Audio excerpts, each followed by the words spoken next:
Hello viewers, I doctor SBK Lal welcome you all in this YouTube channel. इस YouTube channel में आपका बहुत बहुत स्वागत है। अगर आप इस चैनल पर नए हैं तो चैनल को सब्सक्राइब कर लें। आज का हमारा टॉपिक है लाइट। तो इसमें हम देखेंगे लाइट, उसके अलावा जो लॉ ऑफ रिफ्लेक्शन है, इमेज का फॉर्मेशन होता है कनकेव और कन्वेक्स मिरर में, इसके अलावा सिंपल मिरर में भी। तो ये जो बेसिक बात सब है उसके बारे में चर्चा करेंगे। लाइट का बेसिक सब इसे आपको देखने के बाद पूरा क्लियर होगा। आइए सबसे पहले लाइट की परिभाषा से शुरू करते हैं। What is light? The light is a form of energy that enables us to see objects. तो क्या है? प्रकाश ऊर्जा का एक रूप है। और भी तरह से इसको परिभाषित किया जा सकता है, जैसे लाइट एक इलेक्ट्रोमैग्नेटिक वेव है। प्रकाश वह भौतिक कारण है जो किसी वस्तु पर पड़ करके देखने की अनुभूति करता है। अब लाइट जो है सो सीधी रेखा में गमन करता है। Light travels in a straight line. इसके अलावा प्रकाश जब किसी सतह पर पड़ता है तो वहाँ से उसमें लौटने का भी गुण होता है। और प्रकाश कुछ वस्तुओं को के आर पार भी हो जाता है। तो जिस वस्तु के आर पार वस्तु हो जाता है उसको हम पारदर्शी पदार्थ कहते हैं, ट्रांसपेरेंट। और कुछ वस्तुओं से प्रकाश आधा ही पार हो पाता है तो वो हो गया पारभासी। या कुछ वस्तु से प्रकाश बिल्कुल भी नहीं पार हो पाता है तो उसको हम मतलब ओपेक वस्तु कहते हैं। और जहाँ से वस्तु लौट आती है तो दो तरह से लौटती है। एक होता है रेगुलर रिफ्लेक्शन, एक होता है रेगुलर रिफ्लेक्शन। तो जब रेगुलर रिफ्लेक्शन होता है तो रिफ्लेक्शन के नियम को पालन करते हुए होता है। तो अब सबसे पहले हम समझते हैं कि what is reflection of light. तो the bouncing back of light rays from a smooth and shiny surface is called reflection of light. जो चमकदार चिकना सतह होता है वहाँ से प्रकाश के वापस लौटने की घटना को हम प्रकाश का परावर्तन कहते हैं, रिफ्लेक्शन ऑफ लाइट कहते हैं। अब रिफ्लेक्शन ऑफ लाइट के दो नियम हैं। दो नियम है प्रकाश के परावर्तन के। रिफ्लेक्शन का हिंदी मतलब होता है परावर्तन। तो प्रकाश के परावर्तन के दो नियम हैं। जब प्रकाश किसी परावर्तक सतह से वापस लौटती है तो इस वापस लौटने की घटना को हम प्रकाश का परावर्तन कहते हैं। और इसके दो नियम हैं। एक हो गया the incident ray, reflected ray and the normal at the point of incidence all lie in the same plane. मतलब आपतित किरण, परावर्तित किरण और आपतन बिंदु पर खिंचा गया अभिलंब तीनों एक ही तल में होते हैं। The incident ray, reflected ray and the normal at the point of incident all lie in the same plane. तो आप डायग्राम के मदद से इसको बढ़िया से समझ सकते हैं कि जो आपतित किरणें क्या होती हैं, जो पड़ती हैं परावर्तक सतह पर, और लौटने वाली होती हैं परावर्तित, रिफ्लेक्टेड रे। और जो तीनों एक तल में होते हैं तो आप देख सकते हैं तीनों के तल को। तो पॉइंट ऑफ इंसिडेंस होता है the incident ray, reflected ray and the normal at the point of incidence all lie in the same plane. इसके बाद है second law, the angle of incidence is equal to the angle of reflection. अब angle of incidence क्या होता है? The angle between the incident ray and the normal. और angle of reflection क्या होता है? The angle between the reflected ray and the normal.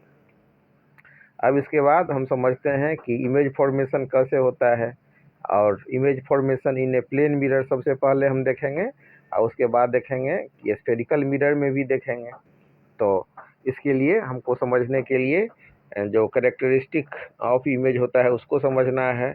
Image is virtual, image is erect, size same size as the object, lateral inversion, distance of image, distance of object, distance of image is equal to distance of object from the mirror.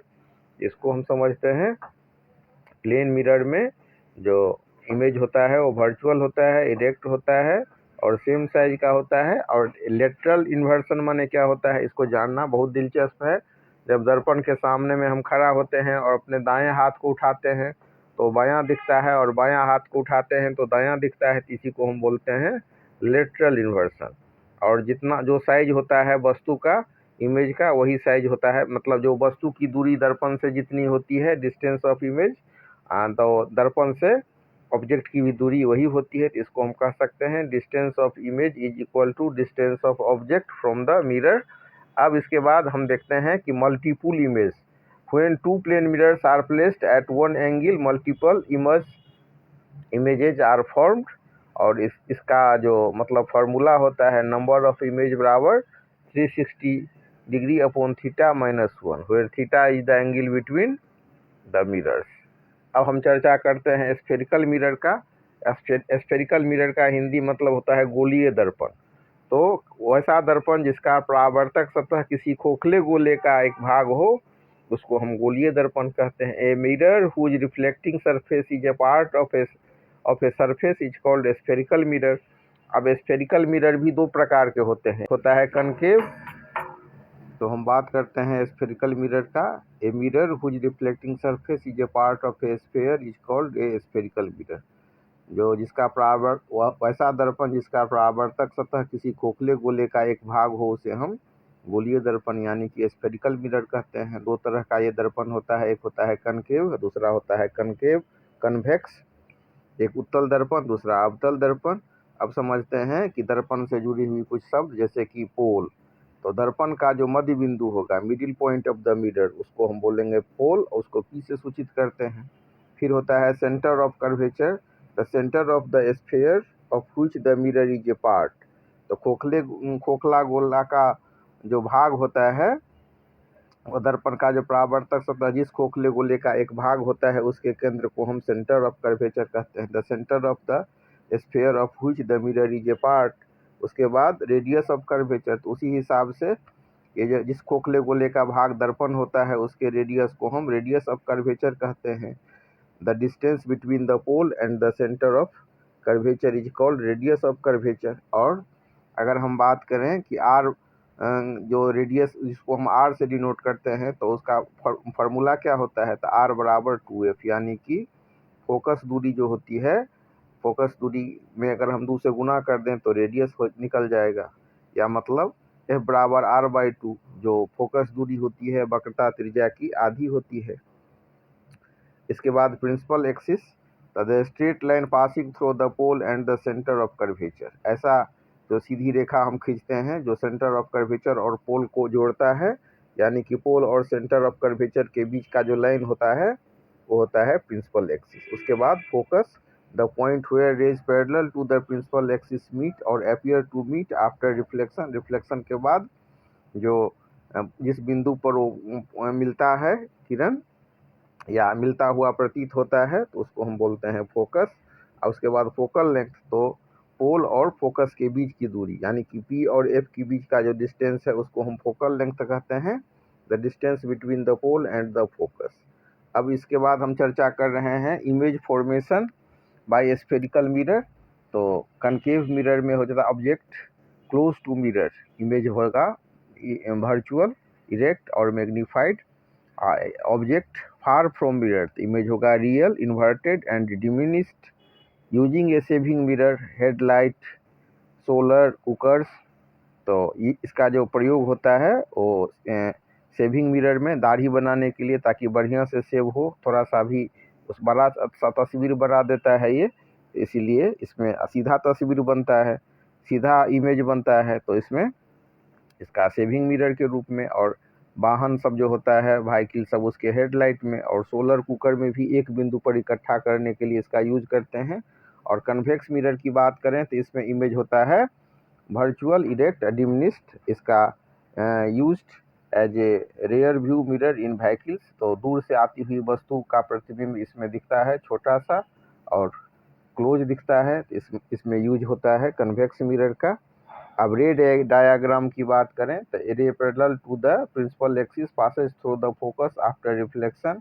A ray passing through the focus becomes parallel after reflection. A ray passing through the center of curvature retraces its path.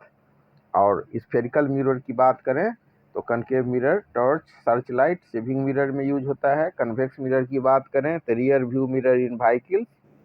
अब इसके बाद कुछ बातें महत्वपूर्ण है, last में हम इसको आपको बताना चाहेंगे कि light travels in straight line, प्रकाश सीधी रेखा में गमन करती है।